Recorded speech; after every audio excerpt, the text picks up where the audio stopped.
Hey, what's going on, everybody? Welcome to my YouTube channel. My name is Kieran, and I help people using a spiritual perspective. Now, today, I am introducing a new format. So, I still feel passionate about making videos on YouTube, but the engagement level is not there, and maybe the way that I want it to be, but more so for myself. So, I've never really been consistent with this YouTube channel, and that's kind of the key to a lot of things. Maybe not objective success, I don't know, but it is the key to getting engagement. Certainly you need to release things at the same time, do things in a way that it can build a consistency to it, right? I mean, same thing maybe with a lot of things, exercise, whatever, finances, right? You do a consistent behavior and a pattern. So from now on, I'm releasing videos every Monday and Friday. I have a stockpile of videos that I've created so that I'll have some kind of surplus to work with. And starting in August, which by the time this video comes out, it will be. And I'm going to link each video with the written counterpart. So some of you may know this, some of you may not, but I write both nonfiction and fiction. I make music, I rap, I have the YouTube channel, I have a tour guide. There's a lot of different stuff that I do. So from now on, each video that I do will also be the same, or based off of a written topic as well. So this video, Twin Flame Sickness, will be based off of the article that I wrote. So you'll find those in the comments, right? Now, in the description of every single one of these videos, you're also going to find all the information about me anyway. So if you care enough to support me, do that. That'd be great, because I'm not gonna have a 9-to-5 job. So I'm pretty much stuck in this kind of lifestyle, all right? So all that being said, focusing on today's video, Twin Flame Sickness. Just a quick trigger warning for all you sensitive people out there. If you really love twin flames and you love the idea and you love the concept of it, and you just, you're really into it, whatever you do, maybe your YouTube channel is about it, you probably don't watch this video. This is not going to be talking about those things in a good way. This is a video for those of you who have kind of had enough of the twin flame label and the community around it. I'm trying to reach people to keep them away from ending up in a toxic community, right? This is my intent of this video. It's not necessarily to trash twin flames. I used to think that I was in a twin flame relationship, different women, and I really don't think any of that is necessarily true anymore. So the important thing to remember for this video is that obviously I'm not some person who has all the answers, but I'm going to take my experience and use it to try and help people. So if you're really into twin flames and you resonate with that a lot, and you maybe can't handle anybody saying anything different, then you shouldn't watch this video, right? It's not for you. And if you hate yourself and you want to feel bad, then I guess watch the video. But this is for people that are maybe needing some help navigating out of toxicity, okay? And so we're going to base this video off of this, all right? Great. Not that you can answer and say, okay, but that's what's happening, all right? So, twin flame sickness. To start, we should really focus on the idea of twin flames, where they come from, okay? So, the concept of a twin flame, the idea that there's two halves of a whole split.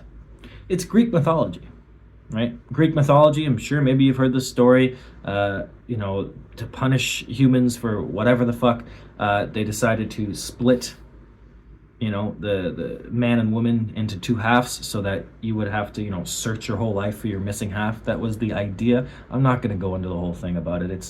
Watch a video on Greek mythology. That's not what this is. All right. But this idea, we've had this idea for hundreds and hundreds of years, right?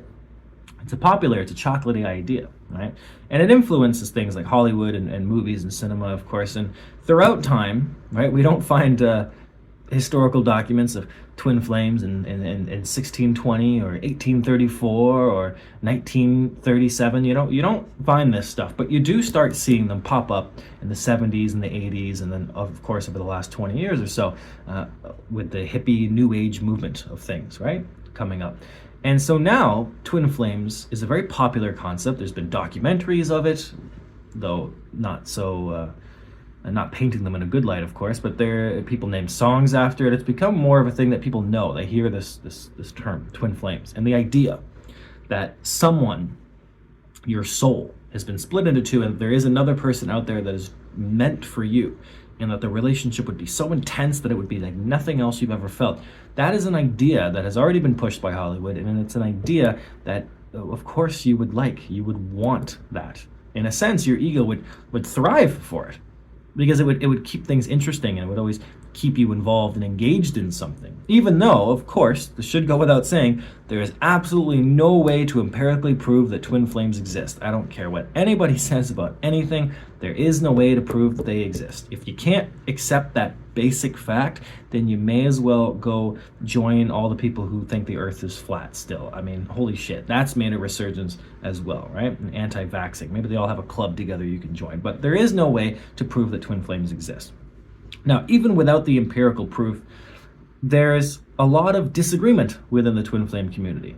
Stuff that contributes to the toxicity that I'm referring to as twin flame sickness, right? So people can't agree on where they come from, what the purpose is, if it's supposed to be healthy, if it's supposed to be unhealthy, if it's supposed to be catalytic, right? Is it supposed to make you expand, and do you always end up with them? And who is your twin flame? Is it a family member? Is it a partner? Is it the same sex? Is it the opposite sex?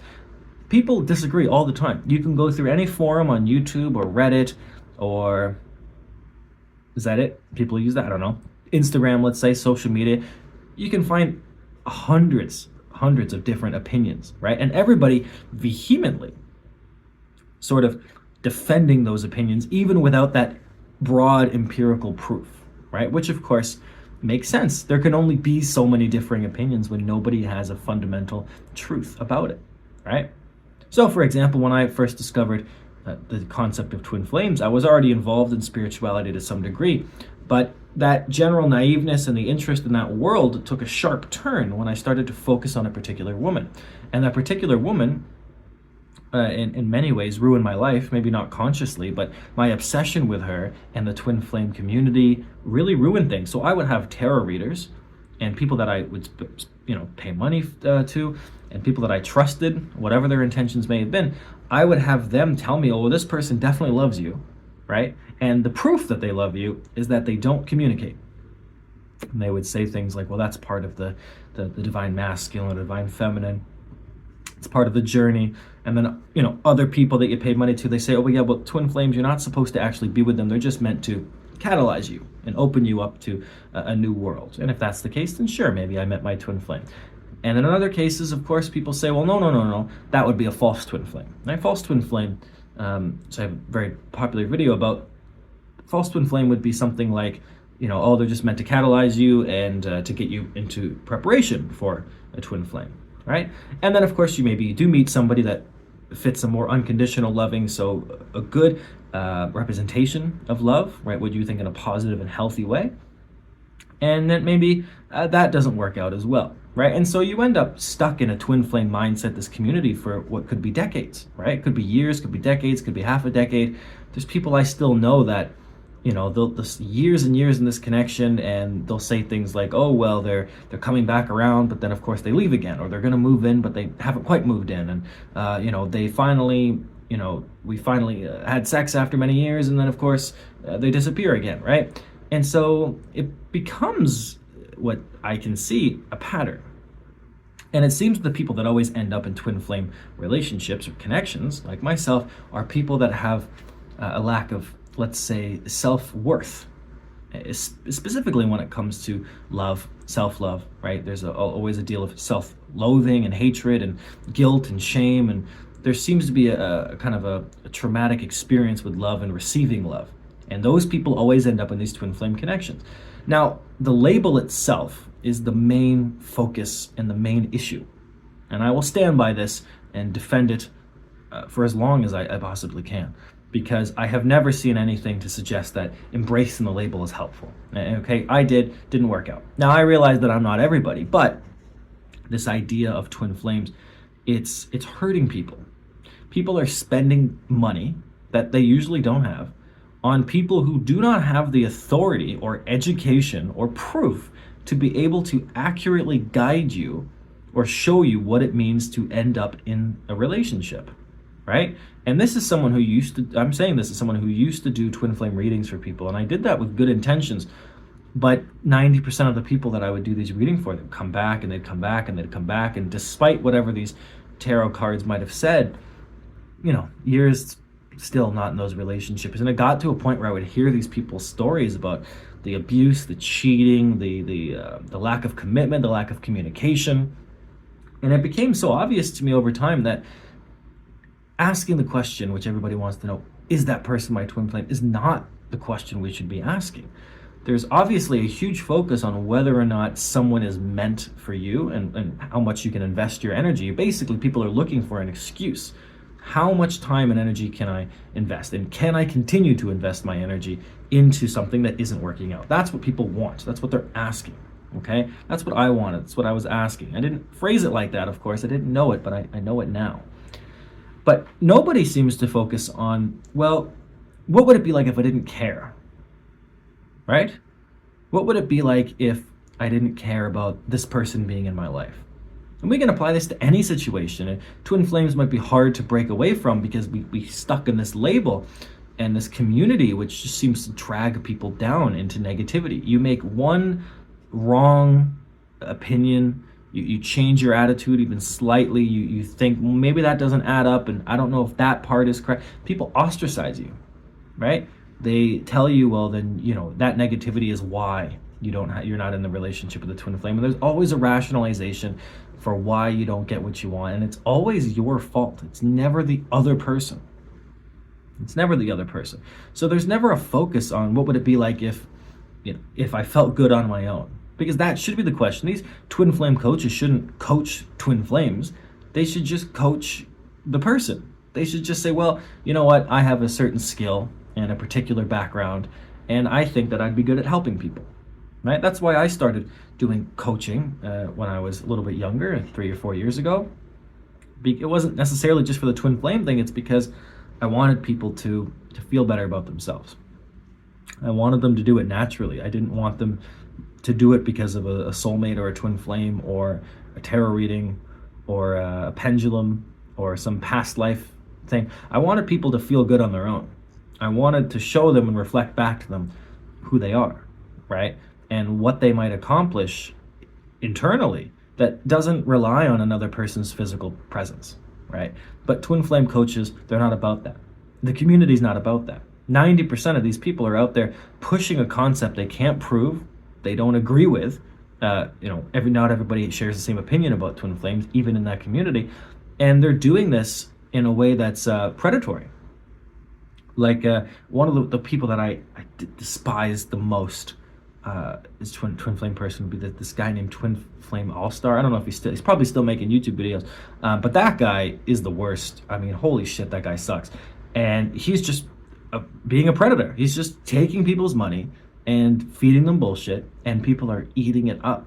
They're eating it up because it's better to invest energy, money, and time into a connection that you cannot prove, right? So therefore, you're allowed to feel whatever you want to feel. Nobody can tell you otherwise.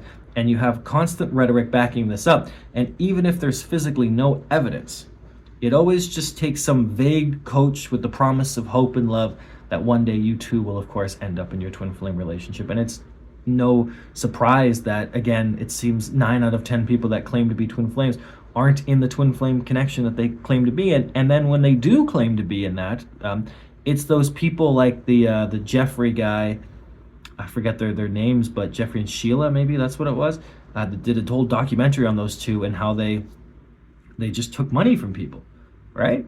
And they scammed. It was a cult. It was a fucking cult. And this is what it's become. The twin flame community is a cult. There's no other way of putting that. It's an absolute cult-like mentality. It shares the same systems of any kind of cult, like even organized cults, like religions, maybe like Jehovah's Witness, right? Or the more offshoot kind of cults and stuff like twin flames.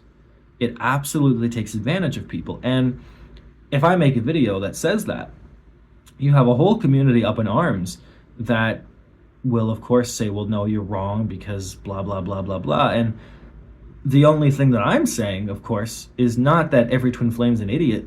That's not the point of this video. I said in the very beginning, the point is to expose the fact that this community seems to be taking advantage of people. And that, of course, when people are trying to get better, when they're trying to figure out love, that the focus is not on themselves, and the focus is not on figuring out a grounded spiritual way of just embodying what's going on in your human experience.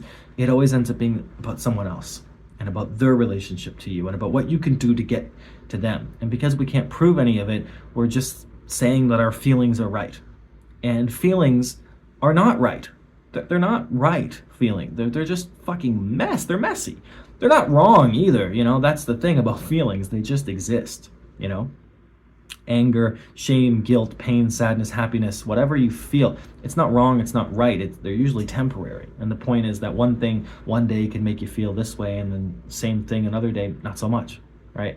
Things are constantly changing. So relying on feelings as proof is not a good idea. And I'm saying that as probably the most emotional man that I know. I'm quite sensitive. I get affected very easily by things. And it's why I make a video like this. It's, again, not to demonize people that feel that they've met somebody who they have a strong connection with, regardless of the physical reality of that connection. You know what? You probably did. More than likely you have. I've met plenty of people where I feel a very strong connection. Sometimes you have sex, sometimes you don't. Sometimes you touch, sometimes you don't. Sometimes you're friends, sometimes you're not. Things change. Sometimes you're friends one day, relationships, next time you're not, right? It happens. And sometimes, yeah, you meet people that just change your life. But without that label, things would go more smoothly. I'm of that strong belief. Because if I had never been invested in the twin flame community, I would not have made a fool of myself. I wouldn't have made so many mistakes. I wouldn't have done so many embarrassing things. And I wouldn't have put all my attention and obsession and focus on one particular woman who, honestly, it probably just ended up scaring. The most basic, true, grounded thing I could have said about that first woman many, many years ago would be that I liked her, she liked me, but she chose a different lifestyle that didn't involve me, and that was her choice, and she did that. That would be the most grounded thing that I could say about that connection. And it was intense, and we clearly felt something for each other, but it didn't materialize. And I spent the better part of 2 years, money, energy, time, with people feeding back to me this loop that of course that person's my twin flame. Despite there being no evidence for anything, they're my twin flame. And of course the other half of the people would say, well, no, they're not your twin flame because the twin flame wouldn't treat you like that, right? So again, people have different opinions. So it is a sickness. It's a sickness because we're basing all this energy and time and feelings and putting up with so much bullshit based upon what? An idea from Greek mythology, from some resurgence in the 1970s and 1980s, from Hollywood movies that usually, not always, but usually historically have made love into this fantastical thing where everybody has a happy ending, right? Is that what it's all about? It's about, oh, you find someone that you know there's a connection and suddenly it just means you end up together? That's not how that works. I know, as someone who's been in love many times or fallen for many women, or however you want to put it, just because you have a connection doesn't mean you end up with each other, right? And so without the label, people might realize this quicker. It doesn't mean that the connection isn't important or that you wouldn't learn from it, you wouldn't grow, but the label keeps you stuck. And the community is sick. It's a sick community.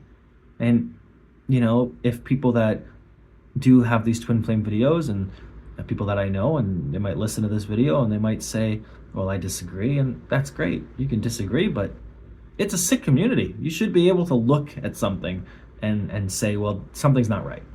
And you don't need to have 1,000 opinions that are verbalized in order to feel something off. And there is something off about the twin flame community. It's vague, but something predatory is going on. And a lot of people are losing their time, their energy, their self-worth, and they're feeding into a cycle. And it needs to end. People need to stop giving all of their energy and money and time into this idea. And it's not even just because we can't prove it in some logical scientific way using the scientific method. Holy shit, that's the least of our problems that we can't do that, all right? I mean, it should just be an emotional, intuitive thing that we should be able to look at each other and say, you know what? I think I'm just going to forget about the whole label and I'm just going to focus on myself And whoever that person is to me, I'll understand it one day, but clearly the emotions and pain that's being brought up from this energetic connection that this person has brought out of me, that's clearly trying to tell me something, and that's the stuff that I should be worried about. But more than not, people turn their spiritual awakening or their process of understanding themselves into a process of understanding another person and their relationship to them. And it stops becoming about the individual, and it slows people down. Spiritual awakening, again, a process of understanding yourself on a deeper level. That's all a spiritual awakening is. That is interrupted when we start throwing labels around, and there is no label greater than the twin flame label. And it is truly, truly sick the way that it keeps us, myself in the past, it keeps us trapped. It keeps us trapped from moving on, from living our life, from exploring, from doing things that we would otherwise do. My advice, let the connection happen. Let it exist. Let your feelings come up. Feel what you need to feel, but get out of this echo chamber, I guess is what they would call it. Get out of that community. Figure out a way to honor yourself without allowing yourself to become a victim to these people who want to take advantage of you, and avoid people who tell you empirically they have all the answers, because they don't. Even myself, this is my video, do whatever I want, but nowhere in this video have I said that I'm 100% right about everything. I'm always very careful to make sure that I say things like, my opinion or in my experience, and I'm basing this off of blank blank blank. I explain myself and where I'm coming from. I don't make blanket judgments or blanket statements either. I try to present things in a grounded way. I'm very aware I don't have all the answers, right? If I did, I'd buy a shirt that fit me, but I didn't. So you see, there's a point to what I'm trying to do here. A lot of people are not like this, and it's also why, back to the first part of my YouTube video, this is not the most popular spiritual channel, because I don't talk about stupid fluffy bullshit. I don't. It's not meant to give people false hope, and that's what was given to me when I first started on the spiritual awakening journey. When I first came across this whole twin flame community thing, I was given a lot of false hope, and that false hope at the time felt good, but ultimately it ruined my life, and I genuinely don't want that to happen to anybody else.